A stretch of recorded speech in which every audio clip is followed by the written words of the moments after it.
Good morning. Uh, Gorgeous morning. I'm in my backyard. Usually at this time, I would be in my classroom preparing, and I'm not because yesterday, um, my administration, we just figured out that I wasn't a good fit, and I'm not going to talk bad about them. They're doing their thing. They're doing the very best they can. They're focusing on the things they need to focus on, but um, I I need to be somewhere where I can do what I do, and that there isn't conflict, and there isn't um, there aren't obstacles, so that I can do what I do. For those of you who don't know me, I am a retired civil rights lawyer. Retired. I still have a few cases. I guess every teacher has a side job. Few cases that I care about, one that I just filed, one that's been going on for years. It's easy to do a federal case or two, on the side, if you're teaching. But in 2018, I decided and recognized that practicing law was destroying my soul.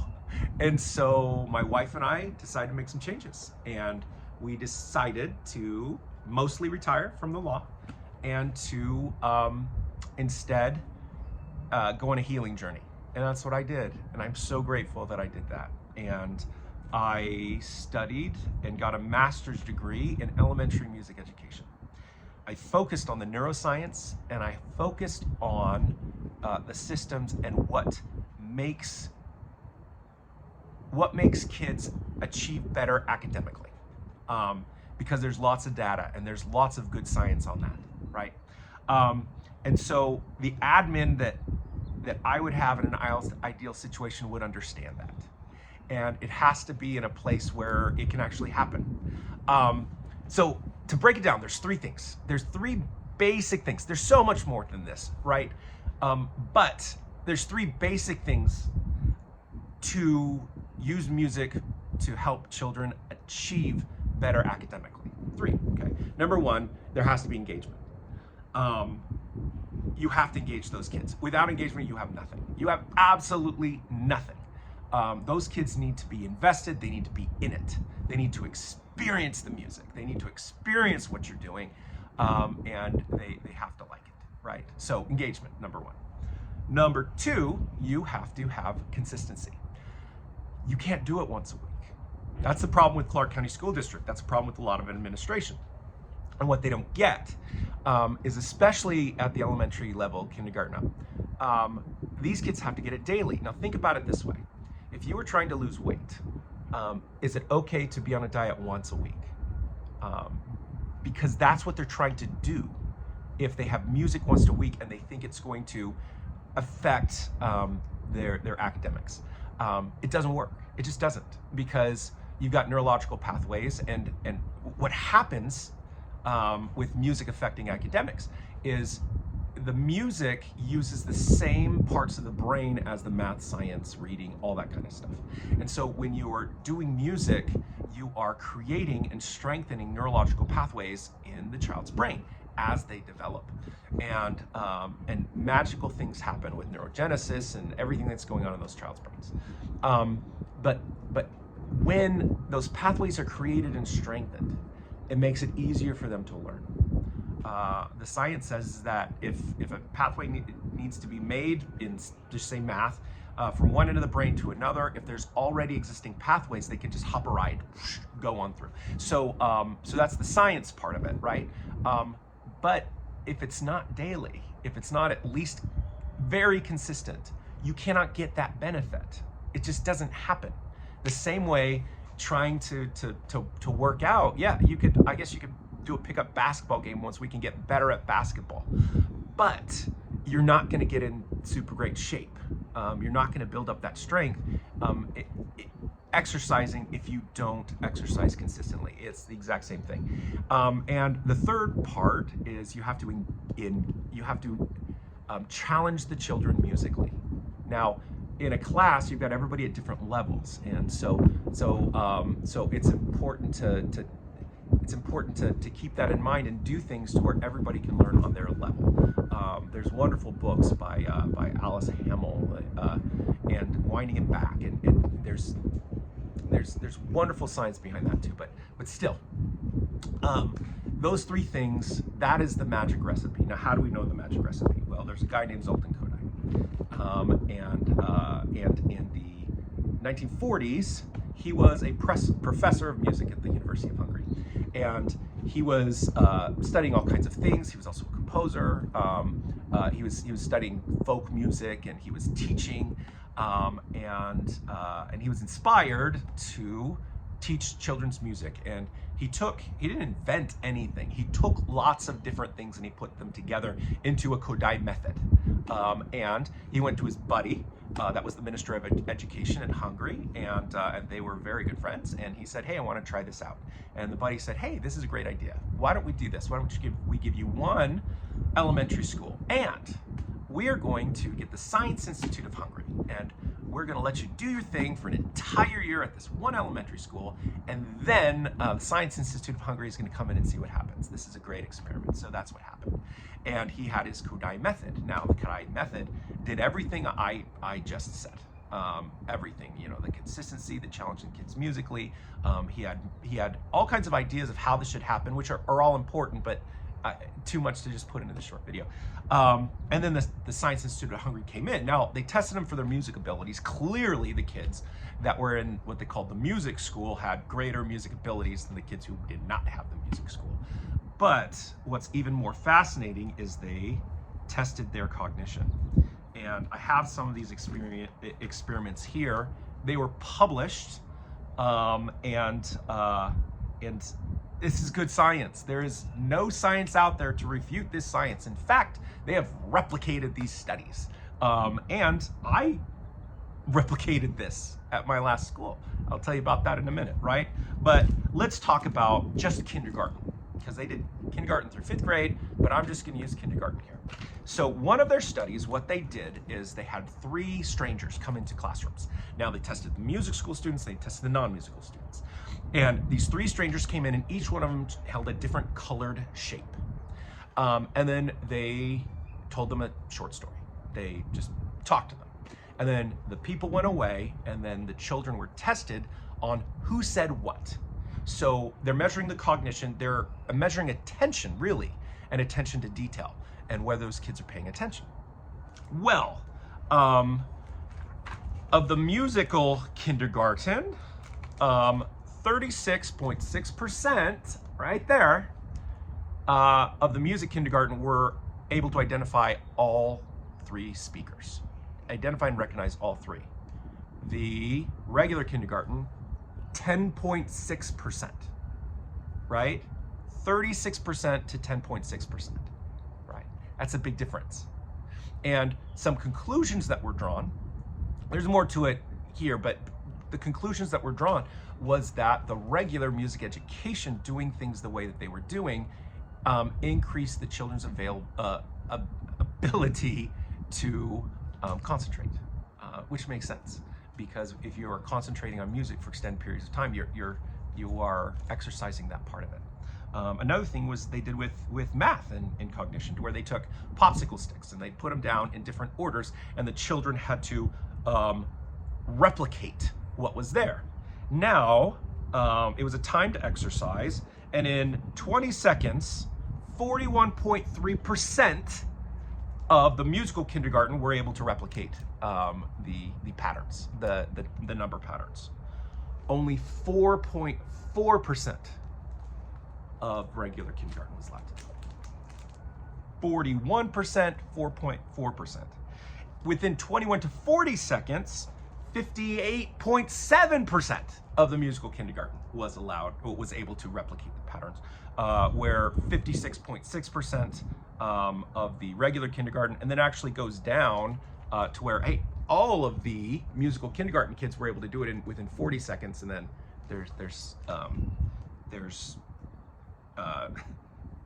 that's not the case with the regular kindergarten. So so clearly the cognition and the math and the general level of education went up.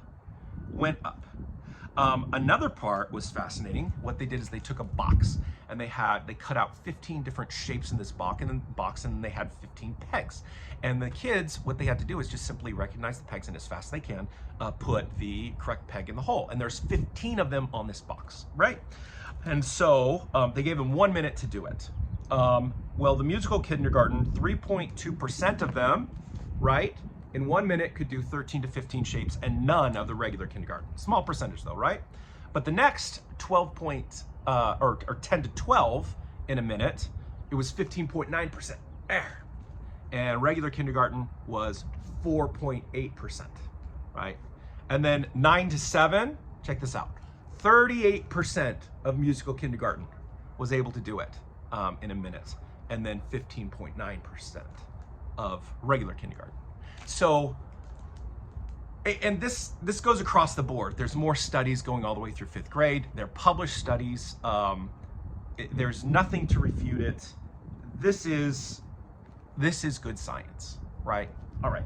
So what I did with my last school is I went to my principal and I said, hey, give me a kindergarten class. I will sacrifice my prep period. Because of that, I'd have to come in early every day. I was one of the first person in every single day. I came in when the janitors came in. Always had the best parking spot. It was great. But so that I could take care of my business, because I sacrificed my prep period. And they gave me one kindergarten class. And you know, they have all their metrics. They have all their testing. And in those metrics, each kid is evaluated, and then the computer spits out a growth goal for them. You know, we want you to grow this much, and it's an algorithm, it's done. And then the teachers are judged on what percentage of those kids meet their goal.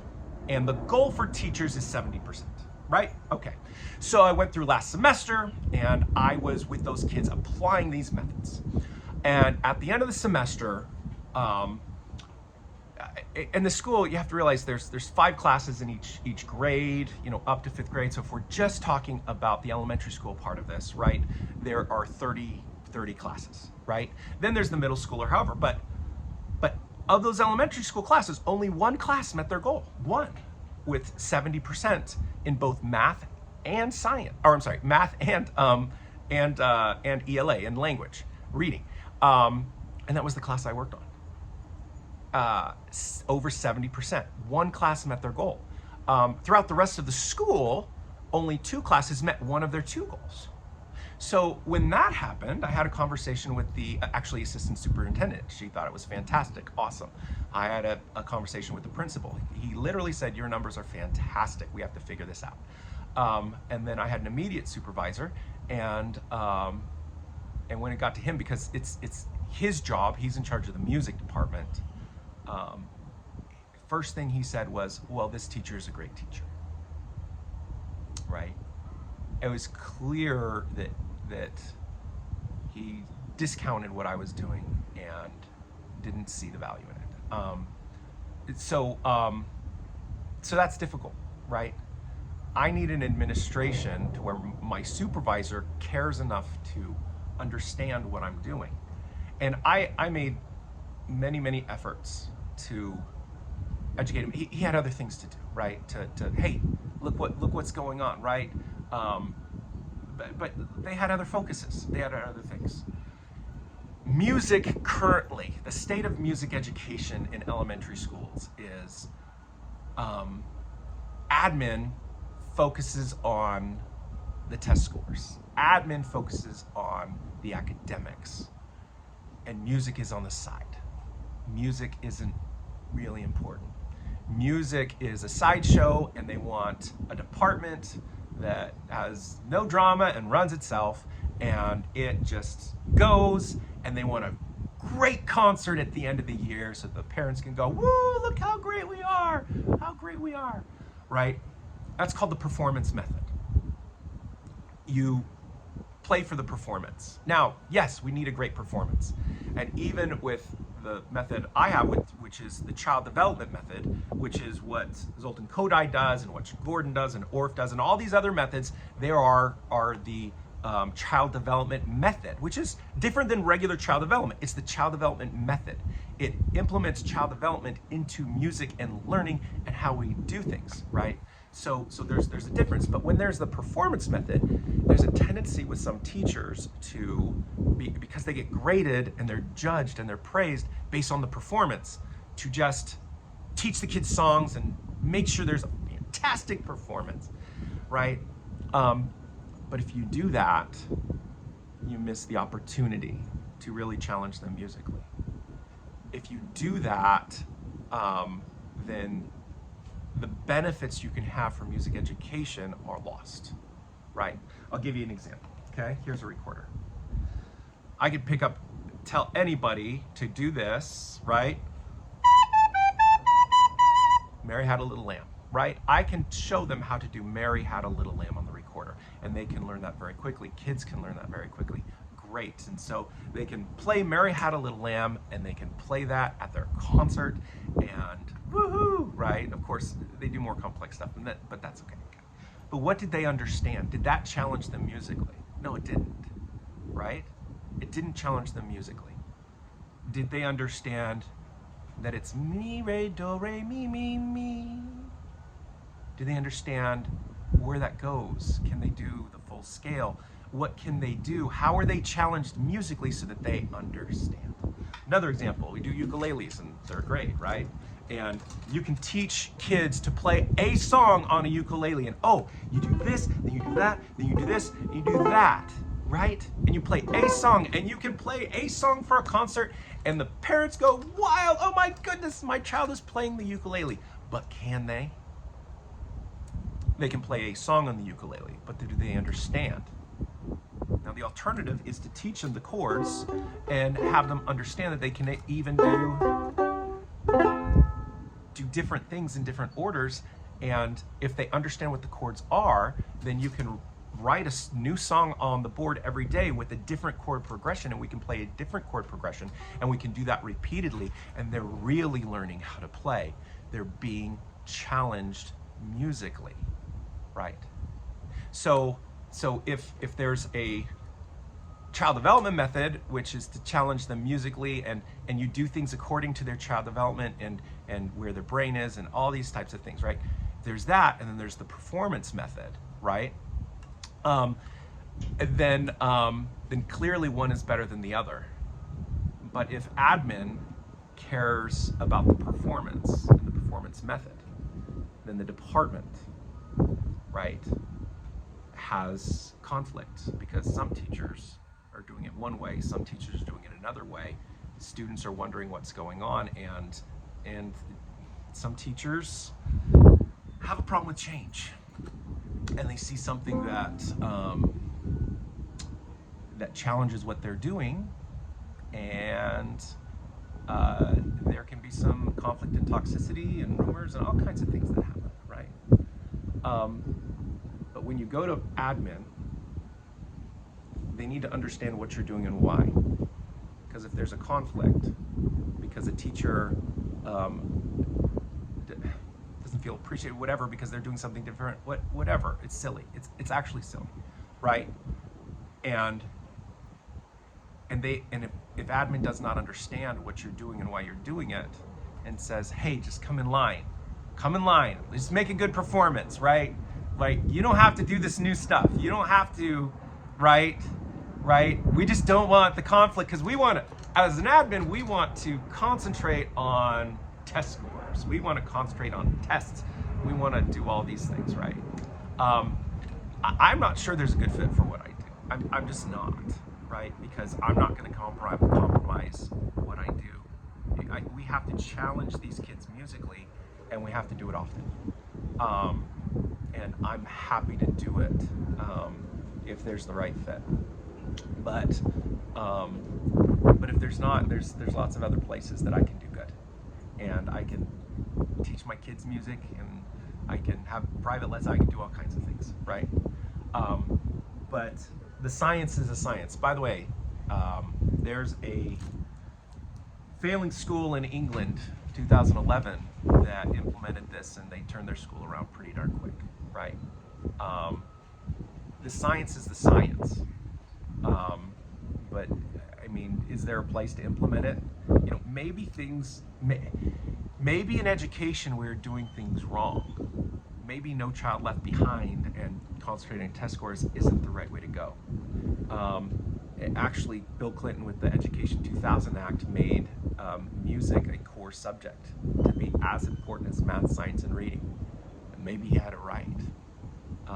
That was defunded by George W. Bush with No Child Left Behind, and that's where we stand today, right? I hope there's a place for me to land. I do. But until then, I'm gonna keep my peace and um, and just try to do good. So, thank you.